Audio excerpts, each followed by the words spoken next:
We are back here, League Unlocked, for some power rankings. Eric and Mark with you guys. And out in EU, regular season's done. It's behind us, week 9.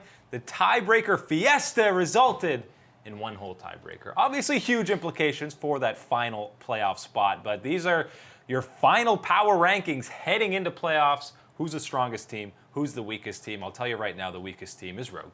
2-16, they avoided any memes this year. 2-16, that's happened a couple of times before in North America and Europe, so they're fine. Hey, so first split here, you gotta be a little bit easy on them. Hey, we were easy on the Golden Guardians last year.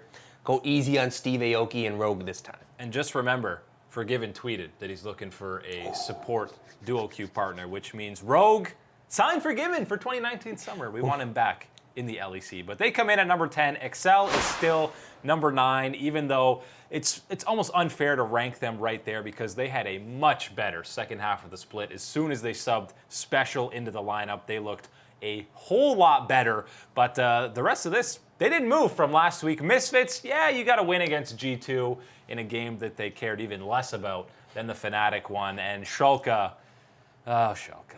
just missed out on playoffs. What can you say at that point, given the start that these guys had? 7-1? 2-9. Oh close it my out. goodness! 2-9. A run here. This is the example of not how you not want to end a split here. Not so great here from Schalke, but falling in at number 7, there are worse places to be on the power rankings. There are worse, but when you're 7-1, that's about as bad as it can get. SK, that's how you close out a regular season and close out a spring split. 3-0 in week 9, and well, you could argue that they go ahead of Vitality because in week 9 they definitely performed better than them. Obviously, Vitality went 0-2, but I still feel like Vitality is the stronger team, but apparently Fnatic feels differently. Yeah, and hey, when you're looking at SK and what you're going to be thinking about of how they're going to be playing and what you can be concerned about here heading towards playoffs, I think right now any mid lane matchup that you're going to have does seem like one that if you are the other team,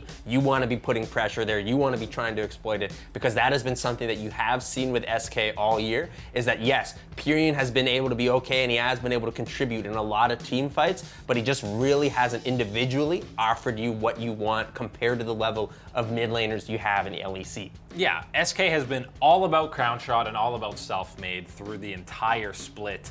And even Werlib has looked not so comfortable on some champions. He's had a couple of Kennen games where his flanks and positioning in the fights were highly questionable, but self-made and crown shot, what a debut split for both of them in the LEC. I'm excited. I'm glad that SK made the run to make playoffs because I think they were the most deserving out of Schalke, Misfits, and themselves. So excited to see them there. The top 5 this week in EU is really where all the change-ups happened. They had kind of stayed similar for the last couple of weeks, but very different looking this weekend. And for the first time, obviously, G2 Boom. is dethroned. But first, we got to start with Vitality because they were second last week. They were looking like they were the favorites to finish second, and I don't know what happened in week 9. That was not the Vitality we've seen all split. No, that was absolutely not the Vitality that we had seen all split. This was just, and this is a team that has had the highs and the lows as well in their games, and they do play very aggressive. This was one where, it just did not work at all this entire weekend for Vitality. They didn't have any type of cohesion. Seemed like a chicken running without its head off here was Vitality this past weekend. Not good enough. They fall 3 spots here in the power rankings. And Splice goes up 1 spot into the top 4. Coming into this weekend, they had looked great over the last couple of weeks. They took down G2. They won against Misfits in not quite convincing fashion. They had a pretty rough early game. And then, of course, Misfits went on to Baron. And, well, we know that's a recipe for a loss for Misfits this split. Then they lost to Fnatic. But Splice, Kabe, and Humanoid have quietly been one of the better carry duos in all of Europe this split. So I'm excited to see Splice in playoffs. They're in at number 4. And then Origin. No team has gone under the radar more, man. It's insane that no one really talks about them. They had an easy schedule to close out. They did have an easy schedule here to close out and pick up these wins to shoot up their rankings here. But when you do look at the consistency from this Origin squad here for most of the second half of this spring split. It really is a nice positive sign for this squad, and the way that they're winning games, it's not exactly flashy in any type of sense on how they're getting it done, but when you do look at the actual match score and you look at the performances of the individual players, they are performing extremely well. And when you're looking here at Origin on what's going well, there's a lot of things going well. Mithy's playing a lot better than he did last year. A lot better. A lot better. And hey, I want to give the shout out here for Cold. Cold really has stepped up the performance in the jungle. We have been seeing a couple kind of, mediocre years from him and not really being on the best squads as well. Things are working out well for him this year. It's very happy to see him have that success, and he is a huge reason why Origin is having success. And I think he was the biggest question mark on this roster. Guys were kind of saying, you put Cold on here? I mean, this roster looks good, but he's been underwhelming for not so long. I mean, he was the standard performer on Unicorns, but yeah, when he has solid lanes all around him, he has had the best split of his career, I would say. And Patrick, wow, what a split from him. Clearly, Mithy just turns these young AD carries into stars, just like that. Only in Europe, though. Don't you Europe. Dare bring Mithy back over here to North America. You want to develop someone? Yeah. Leave him here in EU. Leave Mithy where he belongs, and where he belongs is playing well here in the LEC, picking up that number 3 spot here with Origin. But hey, it ain't not the story here. It's the story right now is G2 Esports not being number 1 at the end of the LEC split here. They were number 1 forever. Every single week. It was 8 weeks crazy. in a row. And you told me, maybe 3 weeks ago, I would have said, yeah, for sure, lock it up, G2, no problem.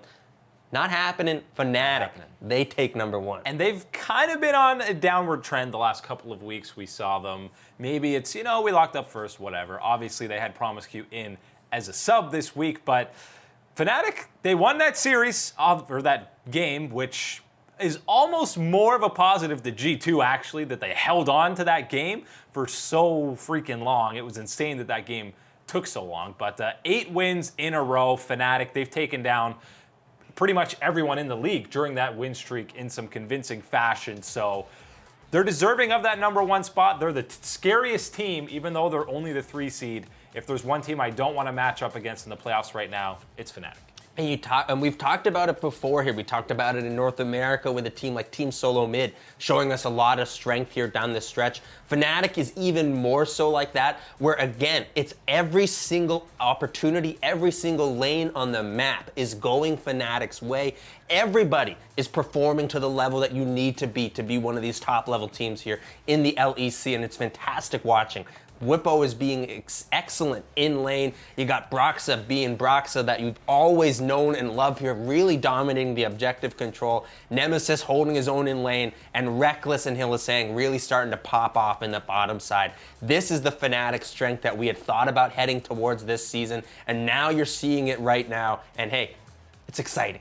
Gotta love it. Hylissang's got to get more love on this team. That game against G2, he had the inhib take against Jankos' Jarvan 1v1, and then obviously the split-second call. We're just going Nexus. Follow me, Reckless. We're popping Shirelias. We're hopping over the wall to end it. He is so important for them. If Jankos doesn't slow down Hylissang taking that inhibitor down, it would have respawned at the time that they tried to rush it down, and that would have been the win for G2. So I guess the message there is just let the other team take your inhibitor. Don't slow them down, no problems. Yeah. You got to be thinking 3 plays ahead every time. Always got to be looking that far ahead. But you're right, Hylissang deserves some credit here for this success. And so the shot calling, you are right, has been better for Fnatic down this last stretch. And I'm excited to see Nemesis in the playoffs because we've kind of been talking about everyone on this roster, save for him in that mid lane. But he's been a rock the past couple of weeks and still has some of the better numbers amongst all mid laners, which is impressive considering how terrible a start Fnatic had. But who'd have thunk it, from 3-7 to number 1 on our power rankings at the end of the regular season? That's just some Fnatic things that they do in the history of this organization.